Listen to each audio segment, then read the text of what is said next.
Menos mostra para o Senhor, amém? Por gentileza, abra sua Bíblia, Atos dos Apóstolos, capítulo 12, verso 13.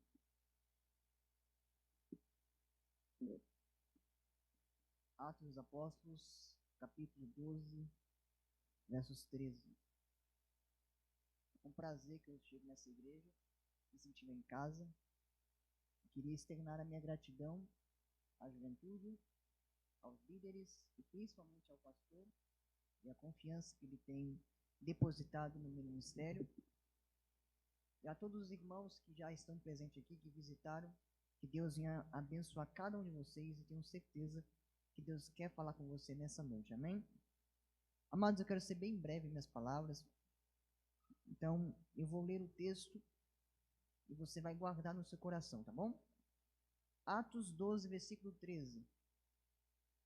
E batendo Pedro à porta do pátio, uma menina chamada Rode saiu a escutar.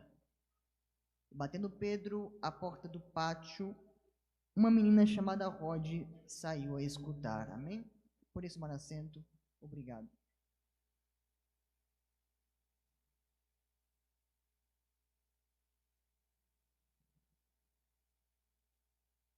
Amados, eu amo o livro de Atos. Atos é o livro do Espírito Santo. Desde o primeiro capítulo, a gente consegue ver o Espírito Santo se manifestar. No capítulo 1, o Espírito Santo é a promessa. No capítulo 2, o Espírito Santo é o cumprimento da promessa no dia de Pentecostes. No capítulo 3, Pedro e João são usados pelo Espírito para curar um paralítico que estava à porta formosa. No capítulo 4, Pedro é usado pelo Espírito Santo nas prisões. No capítulo 5, Pedro novamente é usado pelo Espírito para sair da prisão. No capítulo 6, Deus começa agora a capacitar novos obreiros como diáconos para a função. O Espírito Santo vem a capacitá-los. Então, no capítulo 7, temos o famoso Estevão, que é capacitado pelo Espírito para pregar. No capítulo 8, mais uma vez, Pedro é usado pelo Espírito. No 9, agora um novo líder surge. Esse que é Paulo, que era Saulo, que agora é transformado pelo Espírito. No capítulo 10, temos o primeiro batismo do Espírito Santo, que é em Cornélio, o primeiro gentil que recebe o Espírito Santo em sua casa. No capítulo 11, Pedro novamente agora instrui Cornélio, batiza Cornélio e é usado pelo Espírito. E agora no capítulo 12, acontece algo maravilhoso, também algo terrível de se dizer. Herodes, filho e neto do antigo Herodes, lembra de Herodes, no capítulo 2 de Lucas, que queria matar Jesus, o Messias? Esse aqui é um neto dele. E a família inteira persegue os filhos de Deus, os escolhidos por Deus. E agora o neto de Herodes, que também se chama Herodes, tem a perseguição contra o evangelho. E ele começa matando Tiago ao fio da espada. Tiago é morto e todos os judeus, todo o povo agora aplaudem Herodes, todo o povo agora ovaciona Herodes pelo que ele fez. O povo queria agora acabar de uma vez com essa seita que estava surgindo, com o tal cristianismo que estava se popularizando. E queria acabar com tudo e mata Tiago ao fio da espada. E a fé dos cristãos agora é abalada. Herodes percebe que aqueles judeus começaram a gostar daquela chacina que estava acontecendo, começaram a gostar de ver os cristãos sofrendo. E é sempre assim, nas escolas, universidades, e eu falo isso por experiência própria. O mundo lá fora gosta de nos ver chorando, sofrendo, perdendo. O mundo lá fora gosta de nos ver sem esperança, sem fé. Há uma frase que é muito conhecida e dita por eles: aonde está o teu Deus?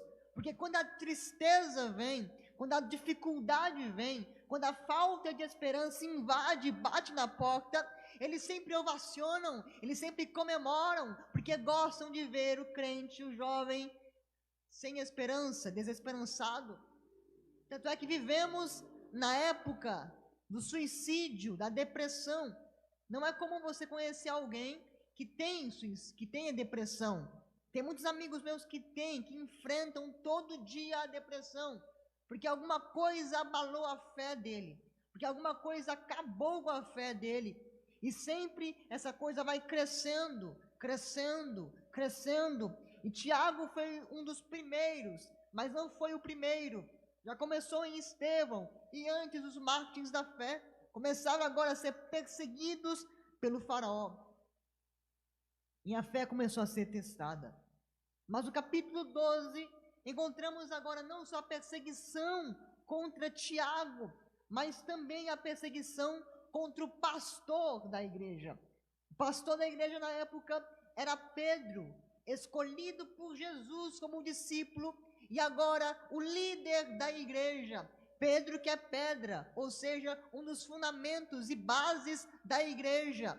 E Pedro agora é perseguido, ele já era perseguido antes, como eu disse, no capítulo 5, capítulo 4, Pedro está preso, ele é preso e ele fica preso, cativo por muito tempo, até que Deus venha e liberte ele.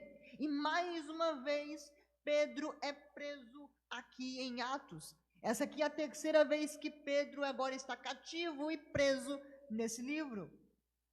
E agora que Pedro está cativo, Herodes pensa que vai acabar com ele mais uma vez, vai matar com ele mais uma vez, matar mais um cristão.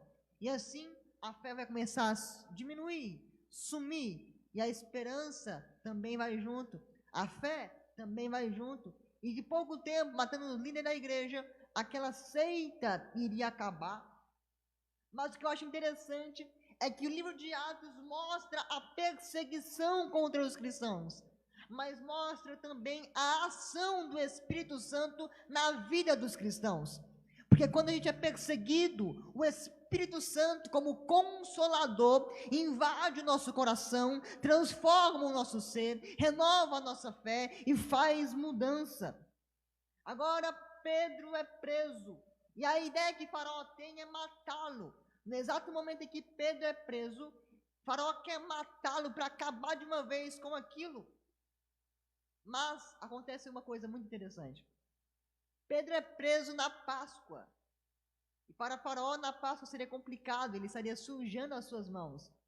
Então ele fica algum tempo, cerca de 2 dias, segundo a história, cativo e comemorando aquela Páscoa, e Pedro fica preso. Só que a igreja agora vê que Pedro, o seu líder, o seu pastor, está preso. E a igreja não fica parada, não fica quieta. Ela vai à batalha. No versículo 5, o texto diz que Pedro, pois agora, era guardado na prisão, mas a igreja fazia contínua oração por ele a Deus. Aqui tem uma lição muito importante. A dificuldade é uma realidade. A provação vem. A nossa fé às vezes parece bambear. Parecemos que estamos no escuro, sem uma direção para ir. Quando toda a nossa esperança, nossa fé, nossos líderes, nossos exemplos, começam agora a ser mortos, tanto espiritualmente como fisicamente, nossa fé começa a ser abalada. E principalmente com os jovens, que enfrentam, que refletem a liderança, que refletem o que a gente consegue viver hoje na sociedade. Quando isso acontece, nossa esperança, nossa fé é totalmente abalada. Mas eu acho interessante, eu acho legal, eu acho curioso que a igreja, vendo a situação, vendo Tiago ser morto, vendo o preso prestes a ser morto, agora eles começam a orar. Eles sabem que a maior ferramenta contra o mal não é a arma, não é a violência, mas é a oração. A maior arma do crente é o joelho dobrado, para que ele venha receber de Deus a proteção, a graça, a vitória. E agora a igreja está orando. E quando a igreja começa a orar, aproveitando esse tempo que Pedro ficaria livre e apenas preso, sem antes ser morto, a igreja começa a orar, e a história diz que estavam na casa de Maria. Maria, que era uma cristã da época. E vem muitos jovens naquela igreja, mas uma menina se destaca. Rod, seu nome significa rosa, e aproximadamente ela tinha de 16 a 17, 18 anos de idade. Ou até alguns dizem que ela era um pouco mais nova do que isso, mas ela era uma jovem, uma menina que estava na congregação orando com os fiéis. Só que para a época não era algo comum, e até hoje em dia também não é algo comum. Uma jovem que abandonou os afazeres, que abandonou o que o mundo proporciona, que abandonou os prazeres e as alegrias que o mundo proporciona para estar com a igreja. E outra, ela não estava em um congresso, estava na oração, ela estava buscando a Deus. Rod é um exemplo para a juventude. Ela, no meio da situação de desesperança, de perseguição, ela se move e vai orar. A Bíblia diz, deixa bem claro, que Cristo, que Deus, que o Pai nos espera dentro do quarto, orando. O caminho mais fácil para se encontrar com Deus é dobrar os joelhos. Rod, ela está orando diante da situação adversa. Rod e a igreja estão orando para Pedro ser liberto da prisão. Rod e a igreja estão orando, crendo que Deus vai fazer. Rod e a igreja, mesmo diante da desesperança, ainda acreditam e creem em um Deus que, mesmo o caos que está instalado, ela ora porque sabe que Deus é o único que pode fazer.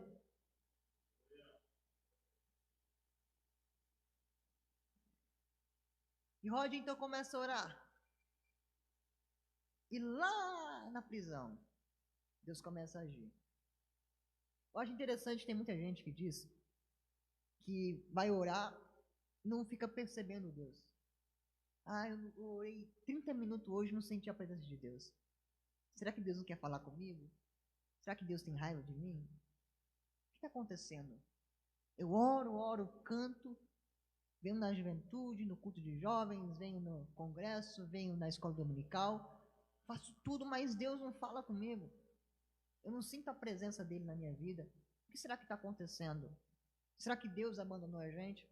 Será que Deus não quer falar comigo? O que eu fiz para ele? Eu acho lindo isso. Rod e a igreja estão orando. Enquanto isso, Deus, do outro lado, está enviando um anjo para salvar Pedro. Eu não sei se você entendeu, vou falar de novo. Rod e a igreja está orando. Deus não envia um anjo para Rod para avisar que Pedro está sendo liberto. Não, Deus envia um anjo para libertar preso. Você está orando, a situação está adversa. Você pensa que Deus te abandonou, mas saiba que Deus já enviou um anjo para libertar, para salvar, para agir, para fazer, para mudar. Aleluia! Não estamos vendo, mas saiba que Deus não te abandona, que quando você ora, Ele abre o céu e começa a fazer, Ele envia anjo ao teu respeito.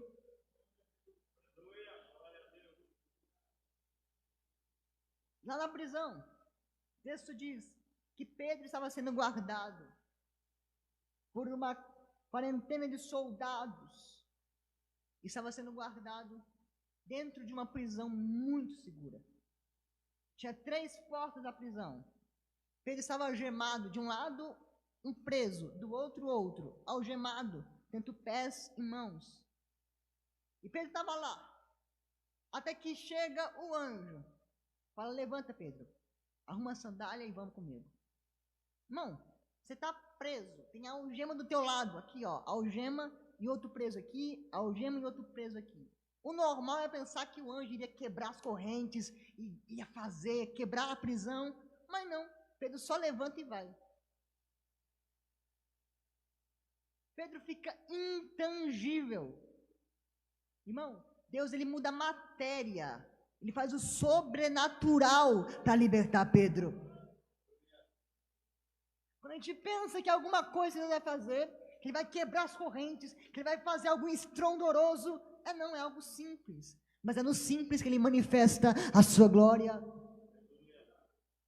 O mais legal é que Pedro estava lá. Tinha 16 ou mais soldados do que ele, presos ao lado dele. Ele só vai. Os presos não veem o anjo. Os presos não vê Pedro sair. Os soldados não vê Pedro sair.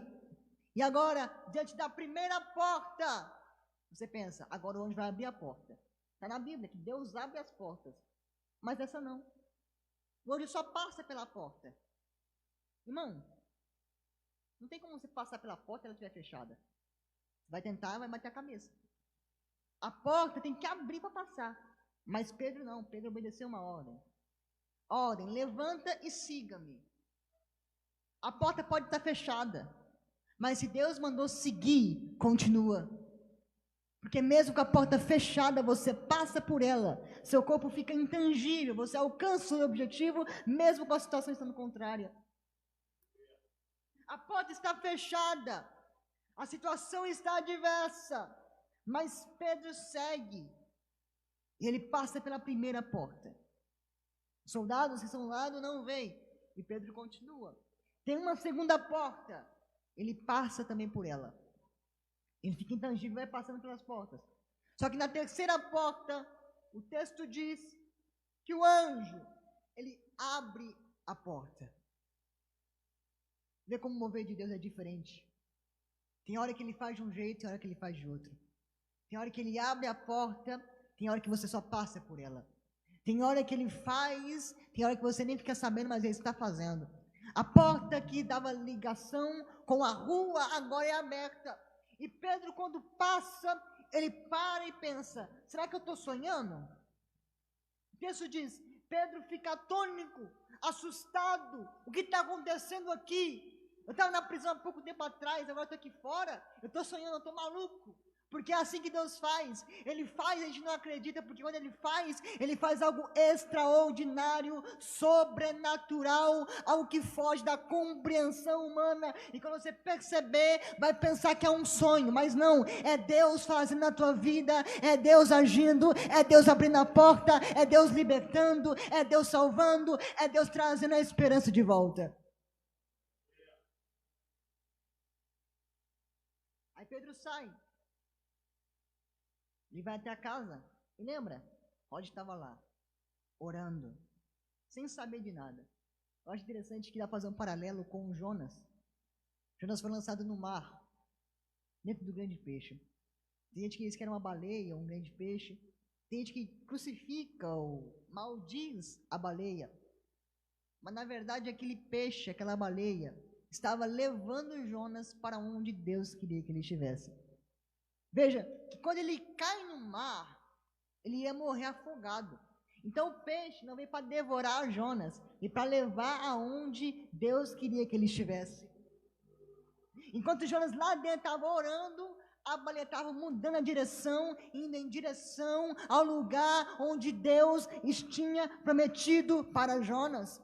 Ao lugar onde Deus queria que Jonas estivesse. Mesmo no grande peixe, Jonas dizia, eu estou me sentindo dentro do inferno, mas mesmo diante daquela situação, aquele peixe estava levando Jonas para onde Deus queria que ele estivesse. Ou seja, é na oração, mesmo na tribulação, que Deus tem uma ação maravilhosa para fazer na sua vida.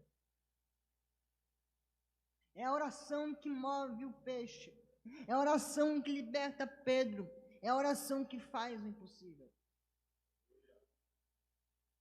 Meu pai falava isso para mim, que há muito tempo atrás, jovens se reuniam na igreja.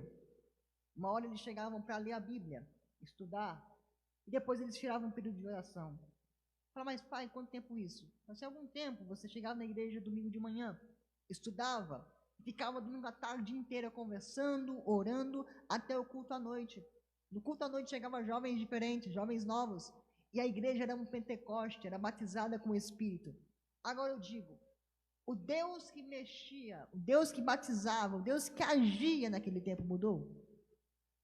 Não. Foram nós que paramos de orar. Eu mostrei que Deus, Ele faz maravilhas. Ele faz o impossível. Só que a gente precisa voltar a orar. A chave que abriu a porta para Pedro sair foi a oração. A chave que libertou Pedro foi a oração de Rod e dos irmãos que estavam ali. Deus está disposto a fazer. Basta a gente voltar a orar. A Bíblia deixa clara: pedir, pedir, dar-se-vos-á. Batendo na porta e ela abrir. Tem um texto em Josué que é muito conhecido, que eu amo o texto. Diz: Josué, aonde você pisar a planta do teu pé, eu vou te dar por herança. Mas tem gente que nem sai do lugar, quer que Deus dá por herança para ele. Ele tinha que ir lá, conquistar, batalhar, pisar o pé, para Deus dar para ele. Tem gente que quer de Deus, mas fica sentado esperando Ele fazer. Sendo que, na verdade, Deus espera uma ação sua para que Ele reaja em prol da sua vida. Uma simples oração de 1 minuto, 10 minutos talvez, pode fazer o impossível na sua vida. Uma simples oração, um clamor pequeno, fez com que o mar pudesse se acalmar. Uma simples oração de uma menina Rod, que mesmo diante da situação, orava, fez com que Pedro fosse liberto. E eu acho interessante. E batendo Pedro à porta, uma menina chamada Rod saiu a escutar. Rod aparece apenas esses 3 versículos da Bíblia Sagrada. Uma das personagens que menos é citada na Bíblia Sagrada. Só que essa pouca ação de orar que ela fez, essa pouca ação de orar que ela teve, marcou uma geração. Essa pouca ação de orar gerou uma reação que salvou mais vidas ainda. Talvez Deus não te use como Pedro para salvar muita gente, mas Deus quer te usar como Rod para abrir portas, para orar, para que mais pessoas sejam salvas.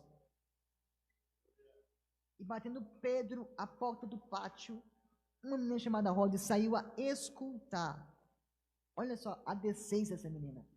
Uma menina fina, menina educada, comportada. Ela sai para escutar. Ela não sai abrindo a porta. Ela sabe, ela entende que era Pedro. Mas, irmão, Pedro estava preso. Como que eu seria descobrir que é Pedro na porta? Como eu seria perceber que é Pedro? Pedro estava chamando, gritando. E Rod é a única que escuta. Porque quem tem intimidade com Deus, quem vive em oração, escuta a voz de Deus. Por mais que não escuta a voz audível, vê Ele se manifestar no dia a dia. Vê Ele fazer, vê Ele livrar no dia a dia. Quem escuta a voz de Deus, sabe que é Ele que está fazendo. E para escutar, tem que estar preparado para ouvir. Tem muito crente que é tipo narrador de futebol. Ora 2 horas seguidas. Depois fala: Deus, por que você não falou comigo? Deus fala: você não deixa. Nós sempre temos que orar, mas esperar e estar com os ouvidos atentos, com a percepção atenta, para ver Deus fazendo em nossa vida. Temos que orar como o Rod fez, mas estar com os ouvidos atentos para o clamor e para a chamada que Deus tem para a gente. Rod orava, mas estava atenta ao que Deus tinha para ela. Ela agora levanta, versículo 14, e conhecendo a voz de Pedro, de alegria, não abriu a porta, mas correndo para dentro, anunciou que Pedro estava na porta. A alegria foi tão grande que ela não teve reação. Ela se emocionou e correu para dentro e falou: meu Deus do céu, Pedro está na porta, gente. A oração foi atendida. Pedro está na porta. Vamos lá, Pedro chegou. Vamos lá, Deus ouviu nossa oração. A alegria foi tanta que Rod agora começa a anunciar para todo mundo que Deus ainda faz milagre, que Deus ainda ouve oração, que Deus ainda faz o impossível. Versículo 15. Disseram-lhe, está fora de ti. A bênção era tão grande que achava que ela estava maluquinha. Você está doida, menina? Ele está preso. Mas ela afirmava que assim era. E diziam, não é Pedro não, é o espírito dele, é o anjo dele. Mas Pedro prosperava em bater. E quando abriram, espantaram-se. A bênção foi tão grande que quando eles viram, se espantaram. Por mais que digam que você é maluco, doido, continue pregando o evangelho, falando que Deus salva, cura, liberta, ouve oração, que quando o pessoal for ver, vai saber que Deus ainda faz, e vão se espantar com a obra de Deus na sua vida. Deus quer te usar na oração, na pregação, no louvor, que quer que seja. Deus está disposto a fazer. Basta orar, buscar, clama a mim e responder-te-ei e anunciar-te-ei coisas grandes e firmes que ainda não sabes. Amém? O tempo está acabando, eu vou terminar agora. Quando Rod abre a porta, eles veem que é Pedro. A igreja agora começa a crescer mais ainda. Mais almas são salvas. O evangelho é pregado em toda a província da Ásia Menor. Pedro se torna o maior pregador do evangelho. Para mim, ele é um dos melhores apóstolos da Bíblia Sagrada, com mais lições que a gente consegue encontrar nas suas cartas. Mas apesar disso tudo, não seria possível caso Rod não tivesse orado, caso a igreja não tivesse persistido em oração. Tem muita coisa que Deus quer fazer. Ele quer agir. Ele quer operar aqui em Londrina. Tem muitas almas que precisam ser salvas. Mas Ele está esperando a sua oração. Deus não precisa da sua oração para fazer. Mas Ele está esperando você orar para Ele começar a agir.